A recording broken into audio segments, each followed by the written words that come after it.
When Tom Bradley called me a bleeding heart charity case at the office Christmas party, I smiled and excused myself to the restroom.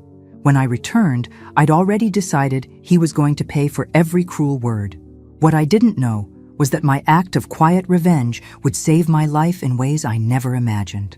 Where are you watching from today? Drop your location in the comments below and hit that like and subscribe button. Let me back up and tell you how a $5 bill and a teenage girl with dirty fingernails became the most important relationship of my 54-year life. 3 months ago, if someone had told me I'd be taking life advice from a homeless kid, I'd have suggested they check their medication schedule. But Maya turned out to be smarter than my entire accounting department combined, and definitely more trustworthy than my so-called colleagues. Every morning at 7:15, I walked past the Starbucks on 5th Street, where Maya had been sleeping in the doorway for the past 6 months. Most people pretended not to see her, but after working downtown for 8 years, you notice the regulars. Maya wasn't like the other homeless people in our area. She was young, maybe 17, with intelligent green eyes that seemed to catalog everything around her. The first time I gave her money was a Tuesday in September. She'd been reading a battered copy of To Kill a Mockingbird, and something about seeing a kid her age with a classic novel just broke something open in my chest. I pulled a 5 from my wallet without overthinking it. "For coffee," I said, setting it beside her sleeping bag. She looked up at me with those sharp eyes. "Thanks, lady." "Donna," I corrected. "My name's Donna." "Maya." She tucked the book carefully into her backpack like it was made of gold. "And I don't actually drink coffee. Too expensive. But I appreciate the gesture." That honesty hit me harder than any sob story could have. Here was a kid living on the street who wouldn't lie about what she'd spend my money on. I found myself stopping by her corner every morning after that, sometimes with cash, sometimes with a breakfast sandwich, always for just a few minutes of conversation that had become the best part of my day. Maya had been on the street since aging out of foster care 8 months earlier. She was whip-smart, with a sarcastic sense of humor that reminded me of myself at that age, back when I still believed I could change the world through pure determination and attitude. "So what's your story, Donna?" she asked me one October morning while unwrapping the egg sandwich I'd brought her. "You don't seem like the typical corporate zombie who works in that building." I laughed despite myself. "Corporate zombie? That's harsh. But accurate?" She raised an eyebrow, taking a bite of her sandwich. "Unfortunately." I adjusted my blazer, suddenly aware of how stiff and uncomfortable my work clothes felt. "I'm an accountant at Bradley & Associates. Been there 8 years, and most days I feel like I'm slowly fossilizing at my desk. Why don't you leave?" Such a simple question from a teenager. And yet it was one I'd been avoiding for years. The truth was, I'd gotten comfortable in my misery. Comfortable enough to stay, not comfortable enough to be happy. "It's complicated," I said, which was what adults always said when they didn't want to admit they were scared. Maya nodded like she understood perfectly. "Fear makes people do stupid things. Trust me, I know." Over the following weeks, Maya became my unofficial downtown advisor. She knew which food trucks had the best deals, which alleys were safe shortcuts, and most importantly, she observed everything that happened in our little corner of the city with the intensity of someone whose survival depended on staying alert. "Your boss is a piece of work," she commented one November morning. I turned to see Tom Bradley climbing out of his BMW, talking loudly into his phone about some deal he was closing. Even from 50 feet away, his voice carried that particular blend of arrogance and insecurity that made my skin crawl. "You know Tom Bradley?" I asked, surprised. "I know he parks illegally in the handicapped spot twice a week, screams at his secretary through his office window, and thinks he's hot stuff because he drives a car that costs more than most people make in 2 years. Maya wiped her hands on the napkin I'd brought with her breakfast burrito. "Also, he's the type who pretends homeless people are invisible unless there's an audience to watch him be charitable." That assessment was so accurate, it made me laugh out loud. "You should be a therapist, Maya. You read people better than anyone I know." "Survival skill," she said simply. "When you're on the street, reading people wrong can get you killed." As December arrived and the morning air grew colder, I started bringing Maya warmer clothes along with breakfast. She never asked for anything, but she accepted my offerings with a gratitude that never felt performative or manipulative. She was genuine in a way that made most of the adults in my life seem like actors playing roles. "Donna, can I ask you something?" Maya said one particularly cold Tuesday morning. "Of course. Why do you care? I mean, I'm grateful, don't get me wrong. But most people in expensive suits walk past me like I'm part of the architecture. You stop and talk to me like I'm actually human." I thought about that question for a moment, watching the early commuters hurry past us with their eyes fixed on their phones. Maybe because you remind me that there's still real people in the world. Most days at work, I feel like I'm surrounded by robots programmed to care only about profit margins and office politics. Maya nodded thoughtfully. "Your coworkers sound like they suck. That's putting it mildly." I glanced at my watch, realizing I needed to head upstairs soon. Sometimes I think the only honest conversations I have anymore are with you. "Well, that's depressing," Maya said with a grin, "but also kind of flattering." As I walked toward the office building that morning, I had no idea that my relationship with Maya was about to become the most important factor in keeping me alive. Sometimes the most crucial friendships come from the most unexpected places, and sometimes a teenager with nothing to lose sees dangers that adults with everything to protect completely miss. That afternoon, I noticed Tom Bradley and Helen Curtis having what appeared to be an intense conversation in the conference room. Their body language was serious, conspiratorial, and when Helen glanced in my direction through the glass walls, something cold settled in my stomach. Helen Curtis had been working at Bradley & Associates for 3 years, ever since Tom hired her away from a competing firm with promises of quick advancement and higher commissions. She was attractive in that carefully maintained way that required significant time and money, with perfectly styled blonde hair and a wardrobe that cost more than my car. From day one, Helen made it clear that she considered herself destined for bigger things than a mid-sized accounting firm in downtown Cleveland. She talked constantly about networking events, important connections, and investment opportunities, as if saying the words often enough would manifest the wealth she clearly believed she deserved. Helen's relationship with Tom was complicated in the way that office relationships always are when ambition gets mixed up with attraction. They weren't dating, exactly, but there was definitely something happening between them that went beyond professional collaboration. "They're planning something," Maya observed Thursday morning, watching Tom and Helen arrive at the office together for the 3rd time that week. "Planning what?" I asked, following her gaze. "I don't know yet, but I can tell by their body language. They're excited about something, like they're sharing a secret that makes them feel powerful." Maya had wrapped herself in the thick winter coat I'd bought her the previous week, but she was still shivering in the December cold. People look like that when they're about to do something they know they shouldn't. I studied Tom and Helen more carefully as they entered the building. Maya was right. There was definitely an energy between them that felt charged with anticipation. "Maybe they're just working on a big client proposal," I suggested, though something in my gut told me that wasn't it. "Maybe," Maya said, but she didn't sound convinced. "Just be careful, Donna. I've seen that look before, and it usually means trouble for someone." At work that day, I found myself paying closer attention to Tom and Helen's interactions. They had several private meetings in Tom's office with the door closed, which was unusual since Tom normally liked to keep his office door open so everyone could see how important and busy he was. During lunch, I overheard Helen on a phone call in the break room that made my skin prickle with unease. "No, it has to look completely accidental," she was saying in a low voice. "Nothing that could ever be traced back to us." When she noticed me standing in the doorway, Helen's expression shifted immediately to her usual professional smile. "Hey, Donna, just dealing with some family drama. You know how it is." I nodded and retreated to my desk. But I couldn't shake the feeling that whatever Helen was planning had nothing to do with family. The phrase, "look completely accidental," kept echoing in my mind for the rest of the afternoon. That evening, I mentioned the conversation to Maya during our usual morning chat that had somehow evolved into evening check-ins as well. "She said it had to look accidental?" Maya's eyes sharpened with interest. "That's not family drama talk, Donna. That's planning some kind of scam or worse." "You think I'm being paranoid?" Maya shook her head firmly. "You're being smart. Trust your instincts about these people. I've been watching them for months, and neither one of them is what they pretend to be." "What do you mean?" "Tom Bradley acts like he's some big-shot businessman, but his car payments are 3 months behind. I heard him on the phone with his bank last month begging for another extension. And Helen Curtis? She's living way beyond her means.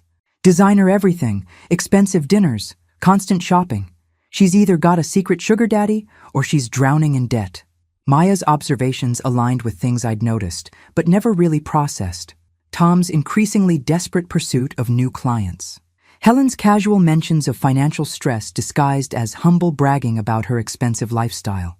So what do you think they're planning? I asked. Something that involves making money fast and making it look like an accident. Maya pulled her knit cap down over her ears. And if they're having secret meetings about it, whatever they're planning probably isn't legal. Over the next few days, I couldn't stop thinking about Maya's warnings.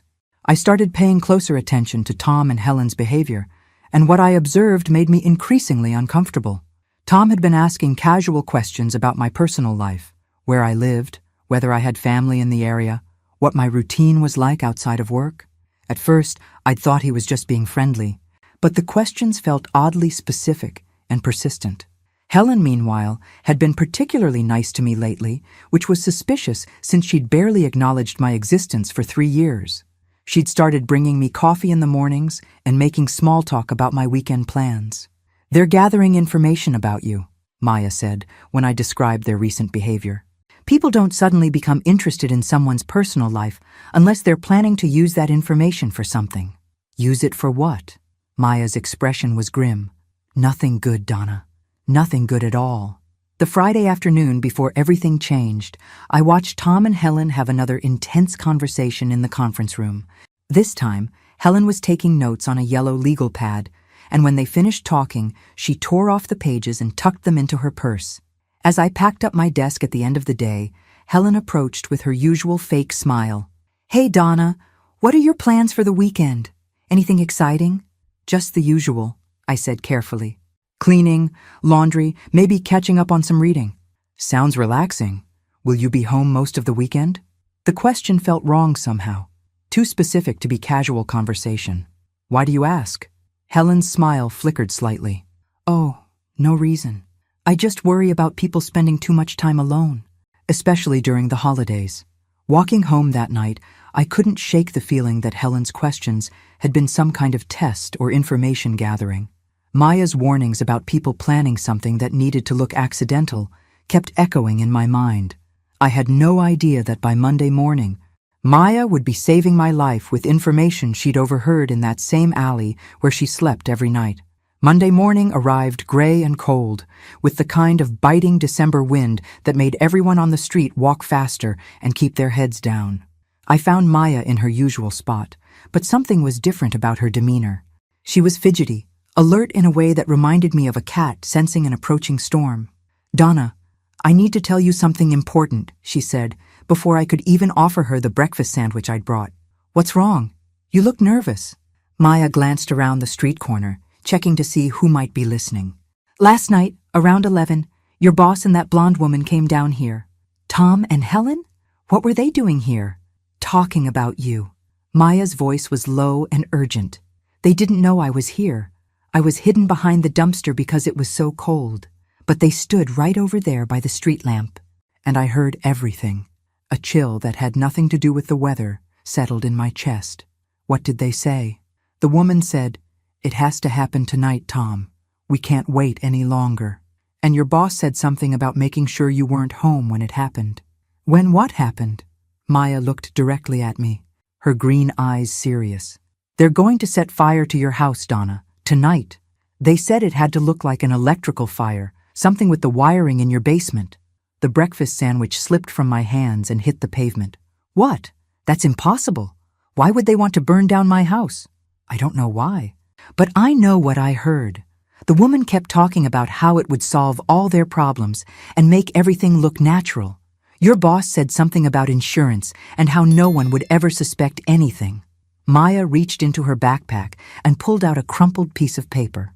"After they left, I went to see if they'd dropped anything. I found this in the alley where they were standing." She handed me what appeared to be a page torn from Helen's yellow legal pad. In Helen's neat handwriting, I could see my name at the top of the page, followed by what looked like my home address, my car make and model, and notations about my work schedule.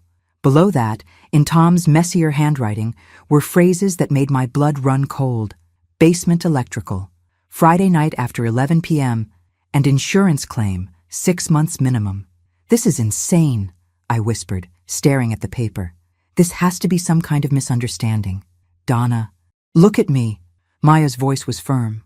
I know you want to believe these people aren't capable of this, but I've seen enough bad people to recognize them when I see them.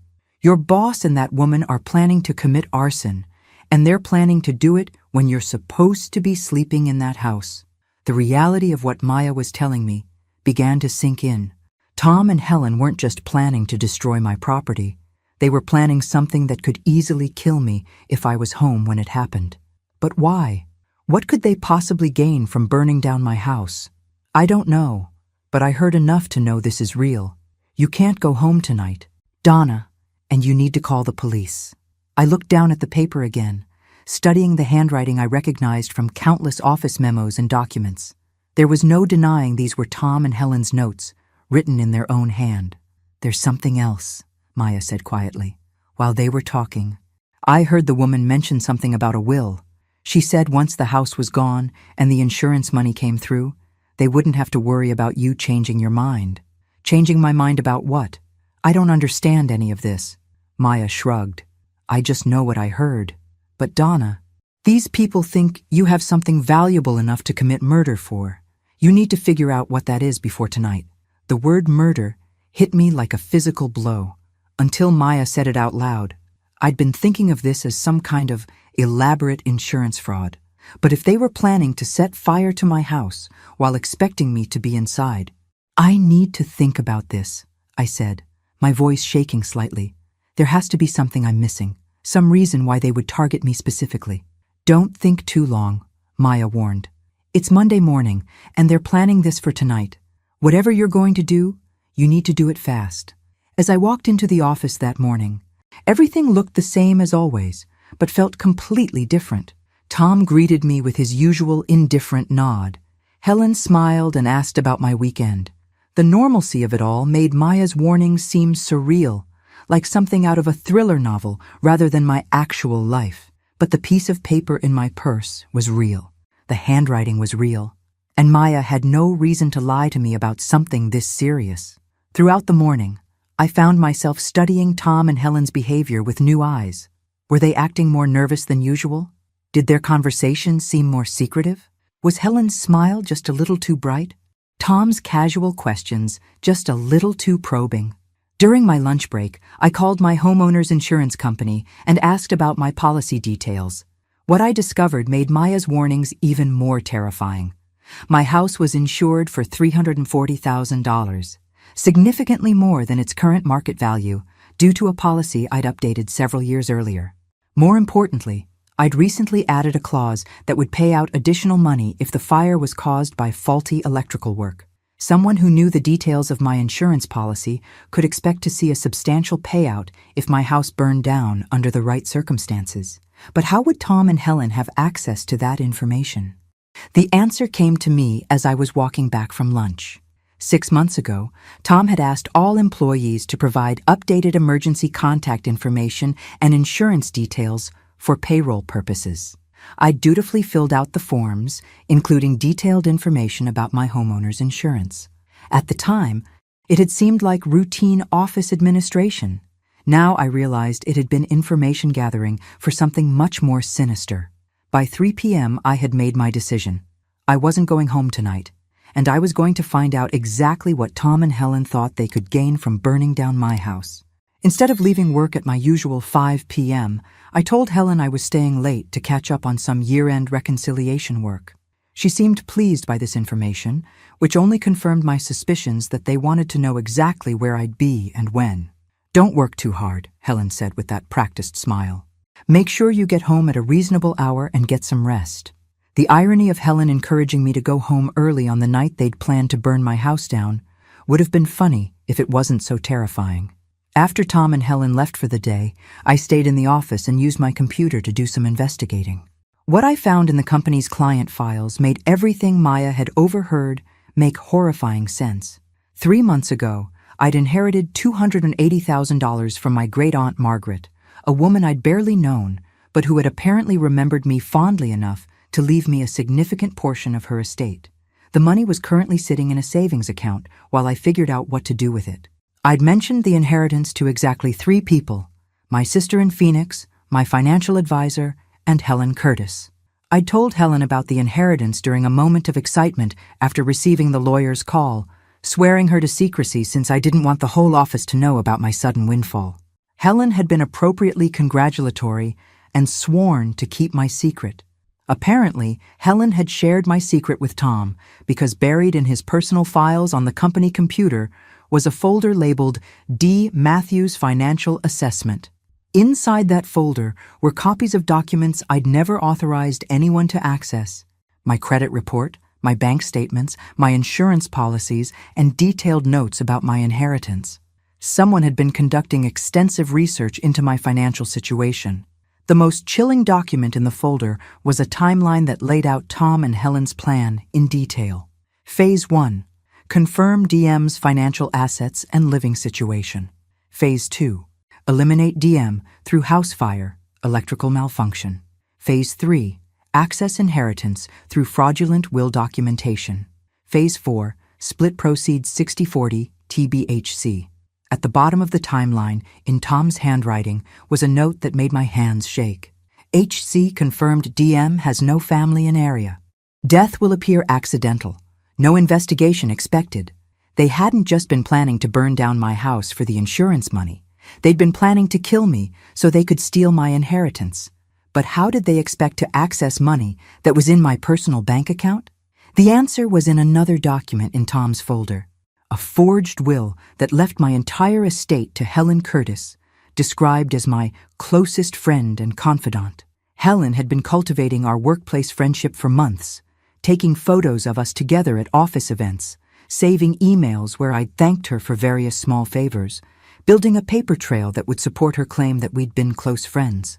According to their plan, after I died in the accidental house fire, Helen would produce this forged will and claim that I'd named her as my beneficiary because I had no close family in the area. With my house destroyed and me dead, there would be no one to contest her claim. The level of premeditation was staggering. They'd been planning my murder for months, carefully gathering information and creating documentation that would let them steal everything I owned. I printed copies of every document in Tom's folder, then sent email copies to my personal account. By the time I left the office that night, I had enough evidence to send both Tom and Helen to prison for conspiracy to commit murder. But first, I had to survive the night. I drove to a hotel across town and checked in under my maiden name, paying cash for a room on the 3rd floor with a view of the parking lot. Then I called Maya on the phone number she'd given me for emergencies. I found out why they want to burn down my house, I told her. It's not just about the insurance money. They're trying to kill me so they can steal my inheritance. Holy hell, Donna. How much money are we talking about?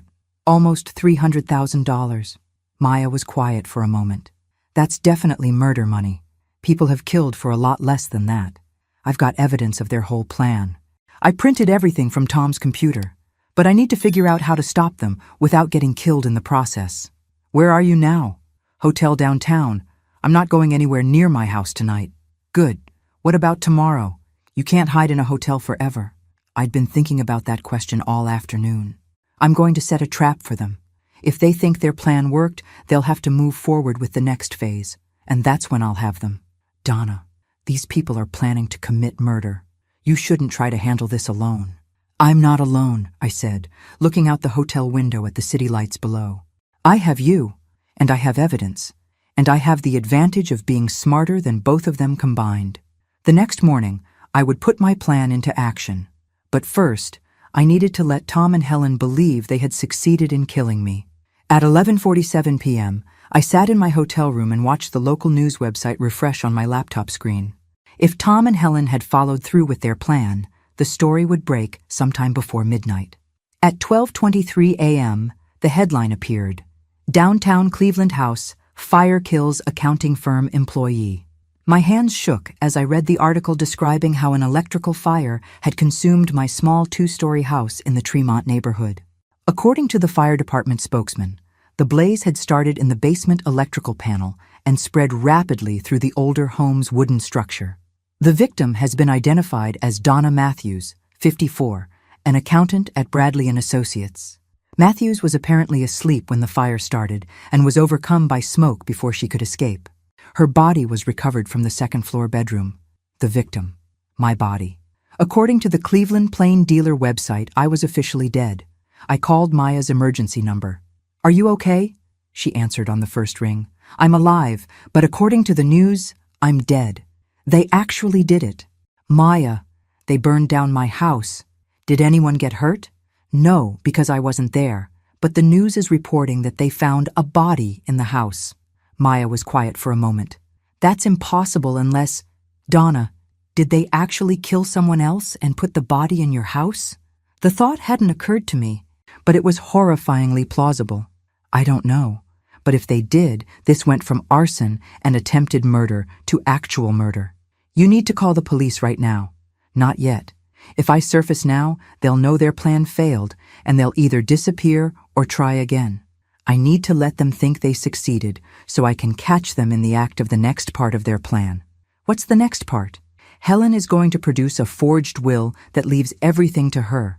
She'll probably wait a few days to let the dust settle, then contact a lawyer and claim that I named her as my beneficiary." The next morning, I checked out of the hotel and drove to a different part of town, where I paid cash for a week-long stay at an extended stay motel. Then I went shopping for a disguise. Maya had suggested changing my appearance enough that Tom and Helen wouldn't recognize me if they happened to see me around town. So I bought a short black wig, different style glasses, and clothes that were completely different from my usual professional wardrobe. Transformed from middle-aged accountant to artsy downtown resident, I felt confident enough to venture back to Maya's corner that afternoon. "You look totally different," Maya said approvingly. "Your own mother wouldn't recognize you." "Good. Now I need you to help me keep watch on Tom and Helen. I want to know everything they do over the next few days." Maya nodded. "I can do that. Where will you be?"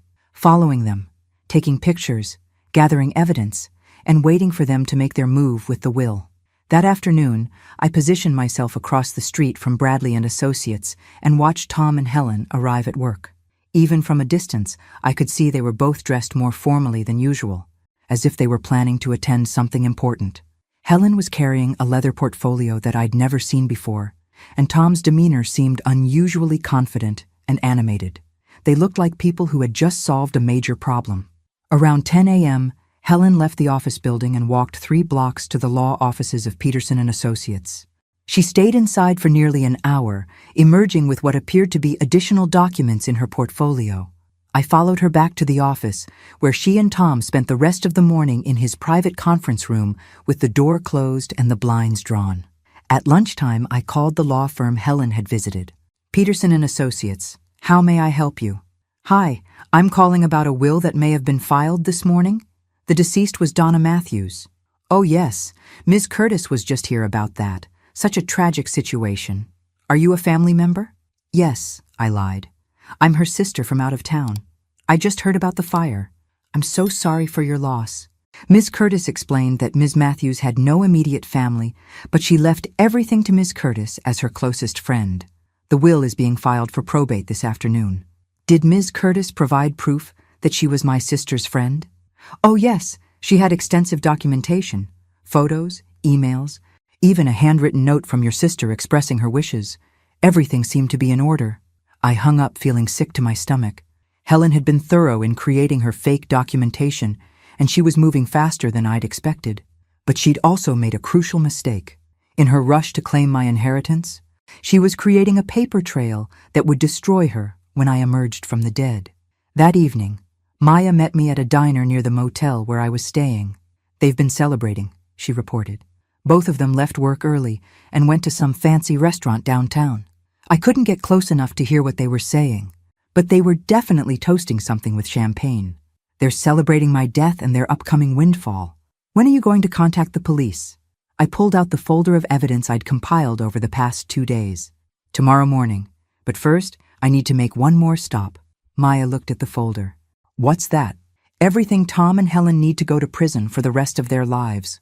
Financial records, copies of their plan, photos of Helen filing the forged will, and most importantly, the piece of paper you found in the alley that proves they were planning this from the beginning. Maya smiled for the first time since this nightmare began. So we actually got them? We got them. But the best part is, they think they got away with it. They have no idea that the woman they think they killed is about to walk into a police station and destroy their lives. I thought about Tom calling me a bleeding heart charity case at the Christmas party, about Helen's fake friendship and casual cruelty, about how they'd planned to murder me in my sleep for money. Tomorrow morning, they would discover that underestimating the kindness of strangers and the intelligence of the homeless teenager they'd ignored was the biggest mistake of their lives. The $5 bills I'd been giving Maya every morning had just bought me the most valuable information of my life. Sometimes, charity really is its own reward. Wednesday morning at 8:15 a.m., I walked into the Cleveland Police Department downtown precinct wearing my black wig and carrying a folder thick enough to choke a horse. The desk sergeant looked up at me with the weary expression of someone who'd already heard every crazy story Cleveland had to offer. "I need to report a conspiracy to commit murder," I said calmly. "And I have documentation." That got his attention fast enough. 20 minutes later, I was sitting across from Detective Sarah Chen, a sharp-eyed woman in her 40s who listened to my story without interrupting once.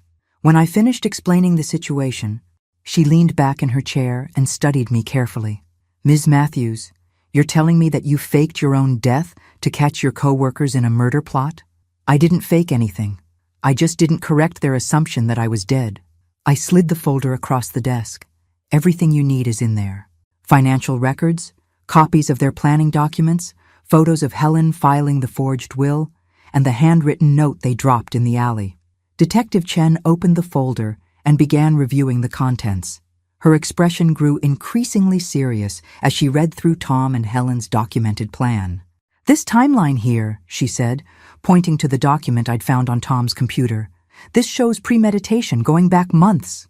They've been planning this since I told Helen about my inheritance." She immediately shared the information with Tom, and they started building their case that I had no family, so no one would question my death. "About that," Detective Chen said, looking up from the papers, "there's something you need to know about the fire." A chill settled in my stomach. "What about it?" "We did find a body in your house. A woman, approximately your age and build. She'd been dead for at least 12 hours before the fire started. The room seemed to spin slightly." "They actually killed someone?" "It appears so. The victim had significant head trauma that occurred before the fire. Someone murdered this woman and placed her body in your house to make it look like you died in the blaze." I felt sick. My escape plan had worked, but an innocent woman had died in my place. "Do you know who she was?" "We're still working on identification, but we have reason to believe she was homeless. No missing person reports filed, no immediate family looking for her." Maya. The thought hit me like ice water. Was she young? Teenager? Maybe 17 with green eyes? Detective Chen's expression sharpened. "No, this was a woman in her 50s. Why? Do you know someone who matches that description?" Relief flooded through me so intensely, I almost started crying. Maya was safe, but some other woman, some other person with no family to miss her, had been murdered to provide a body for their plan. "There's a homeless teenager named Maya who's been helping me. She's the one who overheard their plan and warned me. I was afraid they'd—" I couldn't finish the sentence. "We need to speak with Maya immediately. Her testimony will be crucial to our case." "I can arrange that. But Detective Chen, if they killed someone else to put her body in my house, this is way more serious than just attempted murder." "Yes, it is. This is now a homicide investigation with multiple felony charges. Conspiracy to commit murder, arson, fraud, identity theft, and now an actual murder charge." Detective Chen closed the folder and stood up. "Ms. Matthews, I need you to stay in protective custody until we can arrest your co-workers. If they discover you're alive, they may try to finish what they started. How long will that take? Based on this evidence, I can get warrants issued within the hour. We'll arrest them at their workplace this afternoon." The thought of Tom and Helen being arrested at Bradley and Associates in front of all our co-workers filled me with a satisfaction I hadn't expected. They'd planned to humiliate me by making me disappear. Instead, they were about to be publicly destroyed. "There's one more thing," Detective Chen said, as we prepared to leave her office. The forged will Helen filed? She's scheduled to meet with the probate court tomorrow morning to begin the asset transfer process. She's moving incredibly fast to get access to your money, which means she'll be shocked when she discovers that dead people don't usually show up to contest their own wills. Detective Chen smiled grimly. I think we can arrange for you to make an appearance at that meeting. Nothing says surprise like a murder victim walking into court. That afternoon, I sat in an unmarked police car outside Bradley & Associates and watched through tinted windows as Detective Chen and 3 other officers walked into the building where I'd worked for 8 years. Maya was beside me in the back seat, having agreed to provide her witness statement to support the case. She'd been quiet since learning about the murdered woman found in my house. Donna, what if they'd killed me instead? She asked softly. What if they'd decided a homeless teenager was easier to grab than some random woman? But they didn't. You were too smart, too careful. You heard their plan and warned me, and now they're going to pay for what they did. It could have been me in that house. I turned to look at her, this brave kid who'd saved my life simply because I'd treated her like a human being for a few months. But it wasn't. And after today, they'll never hurt anyone again. Through the office building's windows, I could see commotion on the 3rd floor where our accounting department was located. Other employees were gathering in the hallway, probably trying to figure out why police were arresting Tom and Helen in the middle of a workday. 20 minutes later, Detective Chen emerged from the building with Tom and Helen in handcuffs. Even from across the street, I could see the shock and panic on their faces as they were loaded into separate police cars. Tom kept looking around wildly, as if he expected to see me watching from somewhere nearby. Helen's face was stone cold, already calculating her next move, even as they read her rights. How does it feel? Maya asked, watching the police cars drive away. Honestly, it feels like justice. They thought they could murder me and steal my money because I was just some middle-aged accountant with no family to care what happened to me. But they were wrong. They were wrong about a lot of things. They underestimated my intelligence, they underestimated your street smarts, and they definitely underestimated how much evidence they'd leave behind when they got greedy. Detective Chen returned to our car and slid into the front seat. Both suspects are in custody. We found additional evidence in Helen's desk, including backup copies of the forged will and detailed financial projections about how they plan to split your inheritance. What happens next? Tomorrow morning, you attend that probate court meeting and watch Helen's lawyer try to explain how a dead woman just walked into the courtroom. I couldn't wait to see the look on Helen's face when her carefully planned inheritance grab collapsed in the most public way possible. Thursday morning, I sat in the back row of probate court, wearing my regular clothes and looking exactly like the Donna Matthews who was supposed to be dead. Maya had insisted on coming with me to witness what she called the best revenge plot ever. At 9:30 a.m., Helen's lawyer, Robert Peterson, stood up to address Judge Williams about the estate of Donna Matthews. Your Honor, we're here today to begin probate proceedings for my client's deceased friend, who tragically died in a house fire earlier this week. Judge Williams looked down at his paperwork. And the beneficiary is present? Yes, Your Honor. Helen Curtis has provided extensive documentation proving her close friendship with the deceased, who named Ms. Curtis as her sole beneficiary. That's when I stood up. Excuse me, Your Honor, but I believe there's been some mistake. The entire courtroom turned to look at me. Helen's face went white as paper. Her lawyer dropped his files, sending papers scattering across the floor. Who are you? Judge Williams asked, though he was clearly beginning to understand. I'm Donna Matthews, the supposedly deceased person whose estate these people are trying to steal. Helen shot to her feet, her voice shaking. That's impossible. You're dead. I saw the news report. They found your body. They found a body, Helen, but it wasn't mine. It was a woman you and Tom murdered to take my place. The courtroom erupted. Judge Williams banged his gavel for order, while Helen's lawyer tried desperately to figure out how to explain this development to his client. Ms. Curtis, Judge Williams said sternly, did you file a fraudulent will with this court? Helen's composure cracked completely. Your Honor, I can explain. There's been a terrible misunderstanding. The only misunderstanding, I said, walking toward the front of the court, is that Helen thought she could commit murder and fraud without getting caught. Detective Chen entered the courtroom at that moment with two uniformed officers. "Helen Curtis, you're under arrest for additional charges of fraud and perjury in connection with the filing of false documents with this court." As the officers handcuffed Helen for the second time in 2 days, she looked at me with pure hatred. "You have no idea what you've done, Donna. You have no idea what forces you're messing with." "What forces? You mean the force of two greedy people who thought they could commit murder for money?" But Helen's comment stuck with me as I watched them lead her away. Something about the way she said it suggested that Tom and Helen hadn't been working alone. After the court session ended, Detective Chen pulled me aside in the hallway. "Ms. Matthews, we've been analyzing Tom Bradley's financial records, and we've discovered some irregularities that go beyond your case." "What kind of irregularities?" "It appears Tom has been embezzling from the accounting firm for over 2 years, but the amounts involved are much larger than what he could have stolen from client accounts." "How much larger?" "We're talking about nearly $2 million. Someone has been feeding Tom inside information about high-value targets, and your inheritance was just one of several he's been pursuing." Maya, who had been listening quietly, suddenly spoke up. "Detective Chen, when I was watching them plan Donna's murder, I heard the woman mention something about a boss who needed results soon." Detective Chen's eyes sharpened. "A boss?" She said they were working for someone else?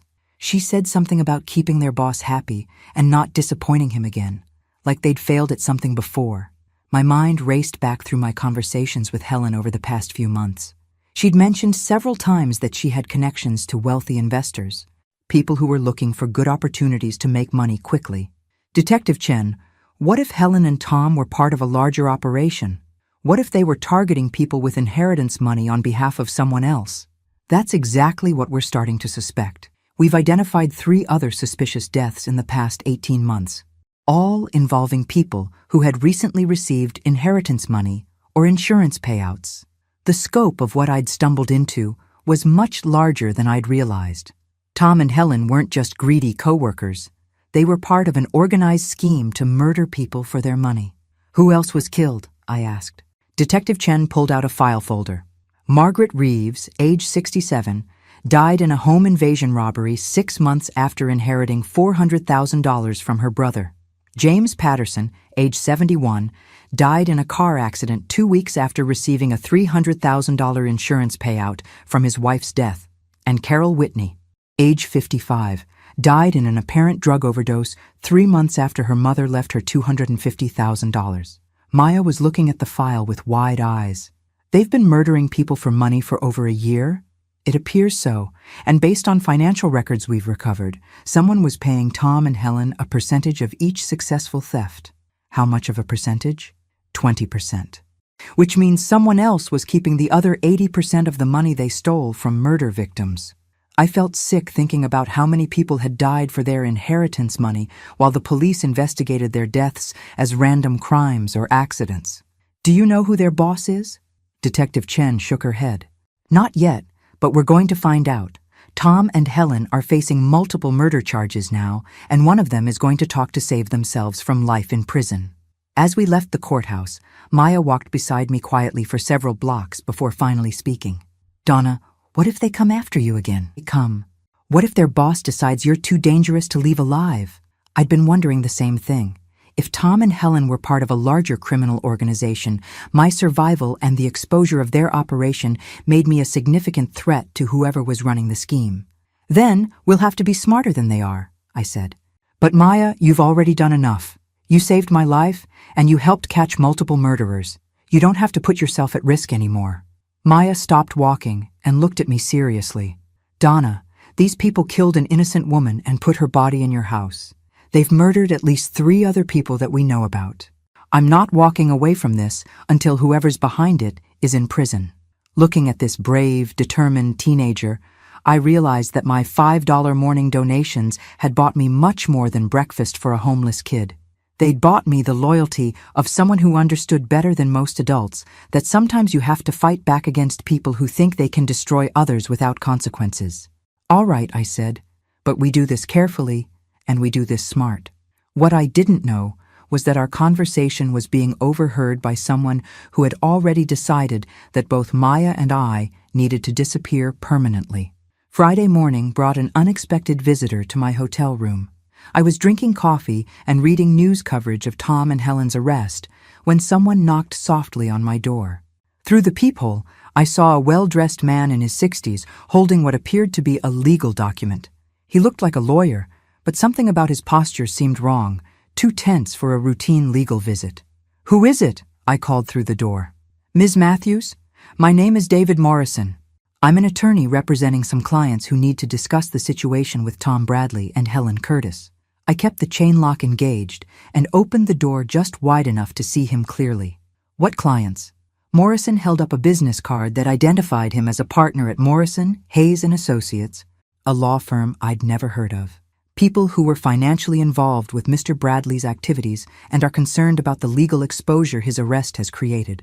"I don't understand. What does Tom's embezzlement have to do with me? May I come in? This is a conversation better had in private." Everything about this felt wrong. Legitimate lawyers didn't show up at hotel rooms unannounced to discuss criminal cases with victims. They made appointments, worked through other attorneys, followed proper procedures. "I'd prefer to handle this through my attorney," I said. "You can contact Detective Chen if you need to discuss anything related to the case." Morrison's expression hardened slightly. "Ms. Matthews, I think you misunderstand the seriousness of your situation. The people I represent have invested considerable resources in certain operations that your survival has now jeopardized." There it was. This wasn't a lawyer making a routine legal call. This was a threat. "I'm closing the door now. Mr. Morrison, if you don't leave immediately, I'm calling the police." That would be unfortunate for several people, including your young friend Maya. My blood turned to ice. They knew about Maya. They knew she was involved. "If you or your clients harm that girl, no harm will come to anyone if you're willing to be reasonable about resolving this situation." I opened the door wider, keeping the chain engaged. "What do you want?" Morrison pulled out a legal document and held it up so I could see it. "A simple non-disclosure agreement. You agree not to testify against any parties beyond Tom Bradley and Helen Curtis, and you agree not to discuss any details of this case with law enforcement or the media. And in exchange, your inheritance money is returned to you minus reasonable expenses, and you and Maya are left alone to rebuild your lives. What happens if I refuse?" Morrison's smile was cold and professional. "Well, accidents happen, Ms. Matthews. House fires, car crashes, random street violence. Cleveland can be a dangerous city, especially for people who don't have anyone looking out for them. You're threatening to kill me. I'm offering you a business arrangement that benefits everyone involved. The choice is yours." I stared at the document in his hands, understanding that I was looking at an ultimatum from whoever had been running Tom and Helen's murder-for-money operation. "How do I know you'll keep your word?" "Because dead people can't spend inheritance money, and live people who keep their mouths shut don't pose any threat to anyone's business interests." "I need time to think about it." Morrison checked his watch. "You have until 6 p.m. today to sign this document and deliver it to the address listed at the bottom. If we don't receive it by then, we'll assume you've chosen the more difficult path." He slid the document under the door chain and walked away without another word. I immediately called Detective Chen and explained what had just happened. Within an hour, she was at my hotel with 2 federal agents and a tech team that was setting up recording equipment in my room. "Ms. Matthews, you've just been contacted by representatives of what appears to be a sophisticated criminal organization," Agent Patricia Ross explained. "The FBI has been tracking similar operations in 3 other states." "Similar how?" "Teams of people who identify inheritance recipients, insurance beneficiaries, and lottery winners, then murder them and steal their money through forged documents and fraudulent claims." Agent Ross showed me photographs of Tom and Helen alongside pictures of 8 other people I didn't recognize. "We believe this organization has been responsible for at least 20 murders across Ohio, Pennsylvania, and Michigan over the past 3 years." Maya arrived at the hotel an hour later under police protection, having been picked up from her usual street corner after Detective Chen realized she might also be in danger. "So they want you to keep quiet about the bigger operation," Maya said after I explained Morrison's visit, "which means there's definitely a bigger operation to keep quiet about. The question is, do we use this meeting tonight to try to catch whoever Morrison represents, or do we play it safe and let the FBI handle this their way?" Agent Ross was clear about her preference. Ms. Matthews, we want you to wear a wire to this meeting and help us identify the people behind this organization. And if something goes wrong, we'll have agents positioned throughout the area. You'll be completely protected. Maya looked skeptical. These people have killed at least 20 people. They're not going to hesitate to kill Donna if they figure out she's working with the FBI, which is why we're going to be very careful about how we handle this. I looked at the non-disclosure agreement Morrison had left, studying the address where I was supposed to deliver it that evening. The location was a warehouse in Cleveland's industrial district, exactly the kind of isolated area where bad things happen to people who ask too many questions. I'll do it, I said, but I want Maya somewhere safe while this is happening. Absolutely. We'll have her in protective custody until this operation is complete. As the afternoon wore on and the FBI team prepared for the evening meeting, I couldn't shake the feeling that we were walking into something much more dangerous than anyone realized. The people behind this operation had been murdering innocent people for years without being caught. They had enough resources to employ lawyers, pay operatives like Tom and Helen, and threaten federal witnesses. Morrison's confident threat suggested they had backup plans for dealing with people who didn't cooperate with their business arrangements. At 5:30 p.m., Agent Ross fitted me with a wire and went over the plan one more time. You deliver the unsigned document and tell them you need more time to consider their offer. Try to get them to explain more about their operation, identify other people involved, and give us enough information to shut down their entire network. And if they don't want to talk? If they just decide to kill me on the spot? That won't happen. We'll be monitoring everything, and our response team will be in position to intervene if necessary. Maya hugged me before I left for the meeting. Donna, you don't have to do this. You've already done enough. Yes, I do have to do this. These people killed that woman and put her body in my house. They've murdered at least 20 other people. If I don't help stop them now, they'll just keep killing. Then be smart and be careful. And remember, you're a lot tougher than they think you are. As I drove toward the warehouse district that evening, I realized Maya was right. 6 months ago, I'd been a quiet accountant who let people like Tom Bradley mock me at office parties without fighting back. Now I was about to walk into a meeting with organized killers, wearing an FBI wire and carrying enough evidence to destroy their operation. Tom had called me a bleeding heart charity case. Tonight, I was going to show him and his associates that they'd seriously underestimated this particular bleeding heart. The warehouse was exactly what I'd expected: isolated, poorly lit, and surrounded by the kind of industrial emptiness that swallowed screams. As I parked outside the building, I could see Agent Ross's surveillance van positioned 3 blocks away, far enough to avoid detection, but close enough to respond if things went wrong. Morrison was waiting for me in the warehouse's main floor area, but he wasn't alone. Standing beside him was the last person I'd expected to see: my great-aunt Margaret's estate attorney, William Hayes.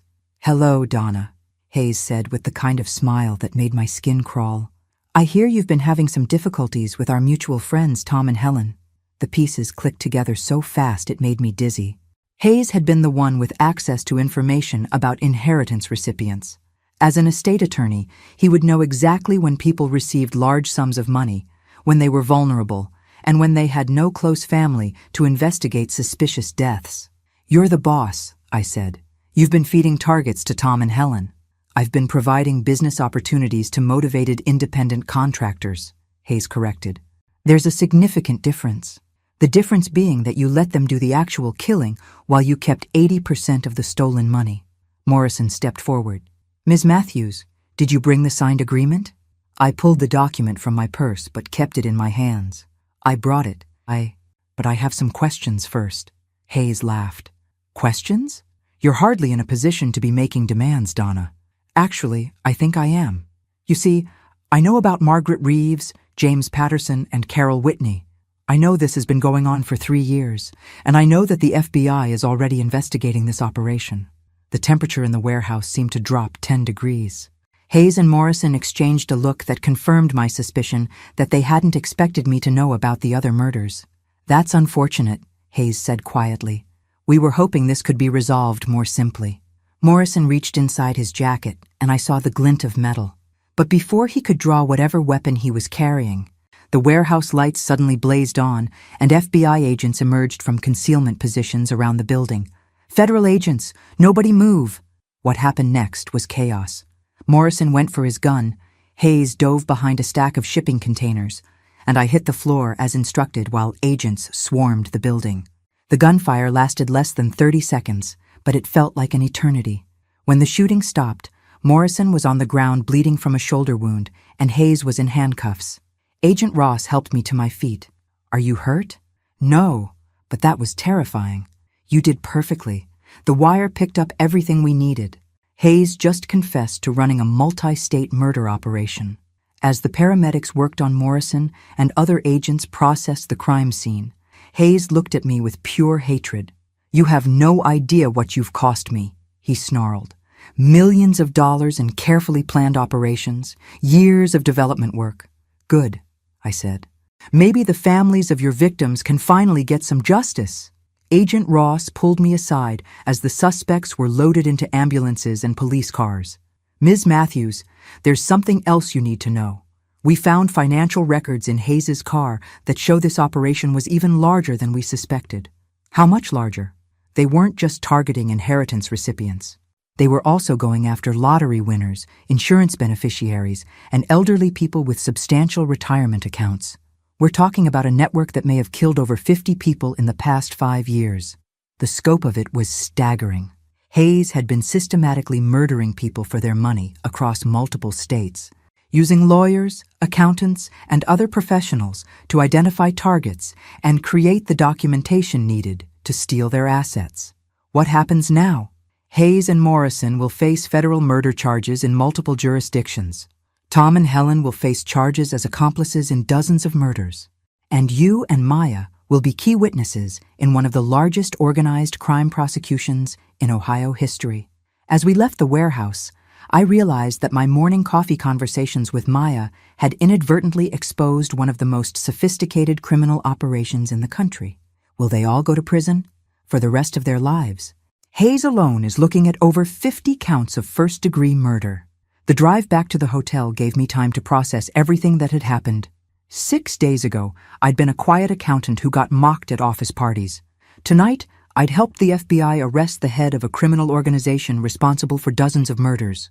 Maya was waiting for me in the hotel lobby under FBI protection, and when she saw me walk through the doors, her face lit up with relief. "Did you get them?"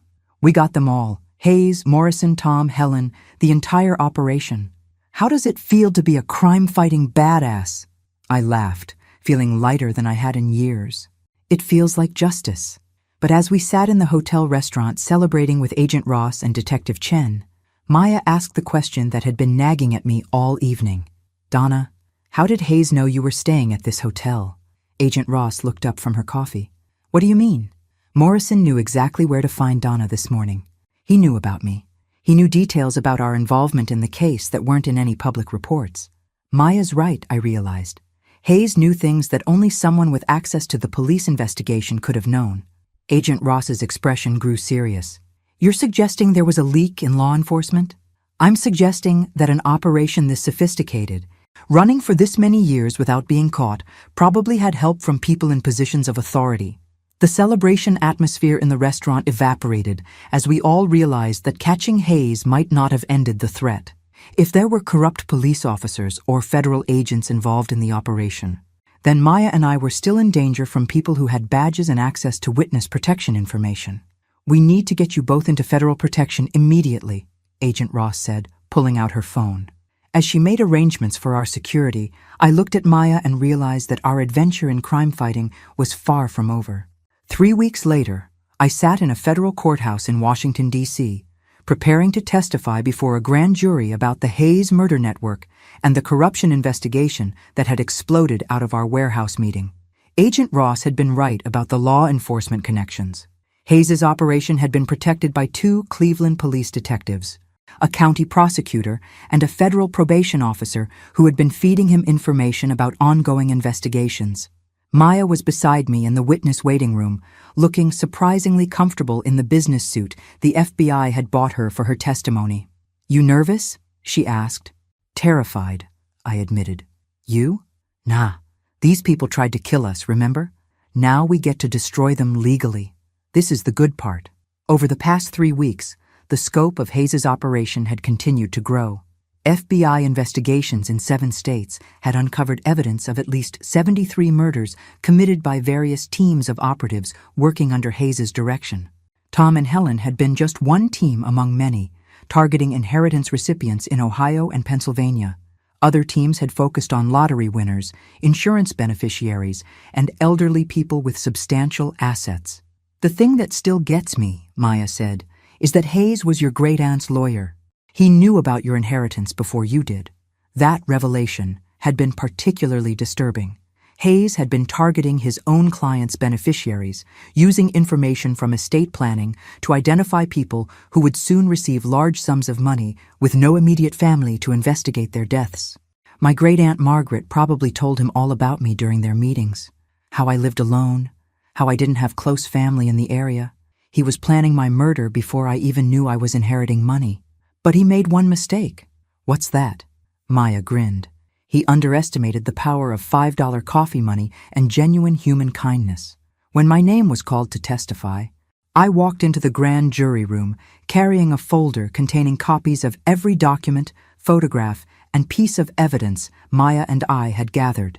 For 2 hours, I told the story of how daily conversations with a homeless teenager had exposed a criminal network that spanned multiple states and involved corrupt law enforcement officials. The grand jurors were particularly interested in the timeline of events and how Hayes had used his position as an estate attorney to target vulnerable people. "Ms. Matthews," one juror asked, "what made you decide to trust Maya's warnings about the fire?" Maya had been observing everything that happened in our area for months. "She noticed patterns that I missed because I was too focused on my work routine. When she told me she'd overheard Tom and Helen planning to burn down my house, I knew she was telling the truth because she had no reason to lie." "And you never suspected that your great-aunt's attorney might be involved?" "Not until I saw Hayes at the warehouse. But looking back, it makes perfect sense. He had access to all the information about inheritance recipients, and he had the legal knowledge to create forged documents that would pass initial scrutiny." After my testimony, Maya was called to describe what she'd overheard in the alley and how she'd been observing Tom and Helen's behavior for weeks before the murder plot. "The thing people don't understand about being homeless," Maya told the grand jury, "is that you become invisible to most adults. They don't notice you, which means they say and do things around you that they would never do if they remembered you were there. Can you describe what you heard Mr. Bradley and Ms. Curtis discussing?" Maya pulled out a notebook where she'd written down everything she could remember from that night. "They were talking about making sure Donna wasn't home when the fire started, but they also mentioned that the house needed to burn hot enough to destroy any evidence. The woman, Helen, was worried about the accelerant they were using and whether it could be detected." "Did they mention accelerant specifically?" "Helen said something about gasoline being too obvious, and Tom said they were using something that would look like an electrical fire. They had it all planned out." When Maya finished her testimony, Agent Ross met us in the hallway. The grand jury voted to indict Hayes on 73 counts of murder in the first degree, along with conspiracy and racketeering charges. Tom and Helen are facing multiple murder charges as well. "What about the corrupt cops?" "Indicted. The whole network is done." As we left the courthouse, Maya and I walked down the steps together toward the car that would take us back to Cleveland. "So what now?" Maya asked. "You're rich, the bad guys are in prison, and you're famous for helping solve one of the biggest criminal cases in Ohio history." It was true. The insurance company had paid out on my house. My inheritance was intact, and several news outlets had offered to pay for the rights to tell my story. "Now I figure out what to do with the rest of my life," I said. "What about you? The FBI offered to help you get into college." Maya stopped walking and looked at me seriously. "Actually, I had a different idea." "What's that?" "You know how Hayes was able to run this operation for years because people like me are invisible to most adults? What if that wasn't always the case?" I waited for her to continue. "What if we started a business that hired people like me, homeless people, people living on the street, to work as investigators and security consultants? We could help people who are worried about being targeted by criminals." It was a brilliant idea. Maya had proven that people who lived on the streets often observed things that law enforcement and private security missed. "Maya, that's genius. And we could use your inheritance money to get it started. call it something like Street Angel Investigations. I looked at this remarkable teenager who had saved my life, helped expose a massive criminal network, and was now proposing to turn her survival skills into a business that could help other people. You want to be my business partner? I want to make sure what happened to you never happens to anyone else. And I want to prove that homeless people are a lot smarter and more valuable than most people think. 6 months later, Street Angel Investigations had 15 employees, all former homeless individuals who had been trained in surveillance, investigation techniques, and personal security. Maya, now 18 and living in her own apartment, served as our director of field operations. I handled the business side and client relations. Our first major case involved protecting a lottery winner who'd been receiving threats. Our second case helped police solve a missing person investigation that had been cold for 2 years. Tom Bradley called me a bleeding heart charity case at a Christmas party, thinking he was mocking my kindness toward Maya. He had no idea that my bleeding heart would lead to his arrest for multiple murders, or that my charity would grow into a business that protected other people from criminals like him. Sometimes the best revenge isn't getting even. It's proving that the thing someone mocked you for was actually your greatest strength. Maya and I learned that kindness between strangers can be the most powerful force in the world, capable of stopping killers, exposing corruption, and building something beautiful from the ashes of other people's cruelty. The $5 bills I gave Maya every morning bought me much more than coffee money for a homeless teenager. They bought me a friend, a business partner, and proof that treating people with dignity can literally save lives. As Maya likes to say, we turned Tom's insult into our mission statement: bleeding hearts and charity cases, protecting people who matter. And in our office in downtown Cleveland, we keep a framed copy of the newspaper headline from the day Hayes was sentenced: Homeless Teen and Accountant Expose Murder Network. Some days, being underestimated by cruel people is exactly the advantage you need to destroy them completely. Thanks for listening. Don't forget to subscribe and feel free to share your story in the comments. Your voice matters.